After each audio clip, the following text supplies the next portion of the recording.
कि 1924 तक मेरे जो विचार है इस पुस्तिका में मैंने संग्रहित किए हैं और कलकत्ता में 1928 में जो कांग्रेस अधिवेशन हुआ जिसमें डॉक्टर साहब भी आए थे और नेताजी और उनकी चर्चाएं हुई थी, उस अधिवेशन में इस पुस्तक का प्रकाशन हुआ। उस पुस्तक में नेताजी ने जो कहा वो पढ़ के मुझे लगा कि यही तो रास्ता हमारे लिए है, यही तो दिशा हमारी बताई गई है। हम दूसरा क्या कर रहे हैं? नेताजी ने कहा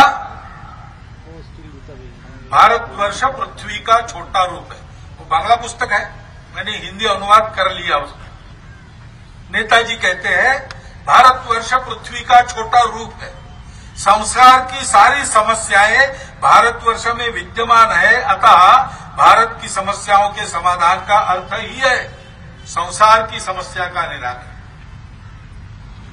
आज के विश्व को उसके समस्याओं से राहत देकर सुख शांति युक्त नई दुनिया खड़ा करने का दायित्व और उसकी क्षमता भारत में है। भारत को ये करना है, ये सुभाष बाबू बता रहे हैं। लेकिन ये करना है तो क्या करना होगा? हमको कुछ हमारे दुर्गुण छोड़ने पड़ेंगे। वो दुर्गुण क्या है? सारांश में अगर कहना है तो नेताजी कहते हैं जिस दिन भारत पराधीन हुआ उसी दिन से ही भारत ने समष्टिगत साधना को भूलकर व्यक्तित्व विकास में अपनी संपूर्ण शक्ति का प्रयोग किया है। राष्ट्र को छोड़कर व्यक्तित्व की सार्थकता नहीं है, इस बात को आज सबको हृदयंगम करना होगा। यानी हम लोग अपनी अपनी उन्नति की सोचते हैं, मेरा ठीक हो, मेरे परिवार का ठीक हो, मेरे देश का ठीक हो नहीं सोचते। कोई अपना छोटा समूह बना लेते, अपनी जाति का ठीक हो, अपने प्रांत का ठीक लो, अपने पंथ संप्रदाय का सब ठीक चले, लेकिन देश का ठीक चले ये नहीं सोचते। ऐसा करना हमने छोड़ दिया। हमारा पराधीनता का समय वहीं से प्रारंभ होता है, क्योंकि हम अपने एकात्म स्वरूप को भूल गए। अनेक पंथ संप्रदाय, अनेक जाति उपजाति, अनेक देवी देवता, अनेक खान पान रीति रिवाज, भूगोल अनेक प्रकार का, लंबा चौड़ा विविध प्रकार के मनुष्यों से भरा हुआ ये देश, उनके मतांतर भी विविध है। ये सब होने के बावजूद प्राचीन समय से हम एक भारत है। महाभारत काल के इतिहास के पश्चात समय के किसी क्षण पर हम इसको भूल गए। इसलिए हम क्या है भूल गए, तो हमारे कौन है हम भूल गए और इसलिए आपस में लड़ पड़े।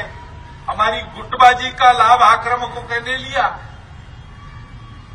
हमको ये सारी संकुचित भावनाएं छोड़ देनी चाहिए। मैं हूं, मेरा परिवार है, मेरी जाति, मेरा पंथ संप्रदाय, मेरी भाषा, सब है, इसको ठीक रखना है। परंतु इसको ठीक किस लिए रखना है? सबसे ऊपर मेरा देश है, सबसे ऊपर भारत माता की। रोज संघ में हम प्रार्थना करते हैं भारत माता की जय। प्रारंभ होता है नमस्ते सदा वत्सले मातृभूमि। भगवान को नमस्कार दूसरे नंबर पर है, पहले नंबर पर भारत माता का नमस्कार और प्रार्थना का अंत भी भारत माता की जय से।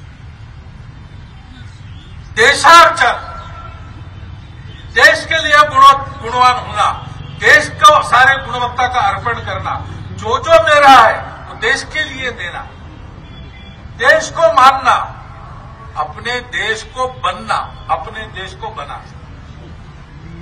हम स्वयं बने भारत के प्रतिरूप, हम मूर्तिमान भारत का आचरण बने।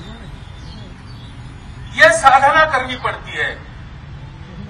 नेताजी कहते हैं इसकी आवश्यकता है, वो हमने छोड़ दिया, इसलिए ये गुलामी हम झेल रहे हैं। और फिर नेताजी कहते हैं कि इसके लिए क्या करना पड़ेगा? यदि नए भारत का निर्माण करना है तो एक तरफ सच्चे मनुष्य का निर्माण करना होगा एवं साथ ही साथ इस तरह का उपाय करना होगा जिसके द्वारा हम विभिन्न क्षेत्र में संघबद्ध रूप से कार्य करना सीखें। संघ क्या है हम बता दें। हमारा सामान्य स्वयंसेवक भी नए व्यक्ति को बताता है, देखो भाई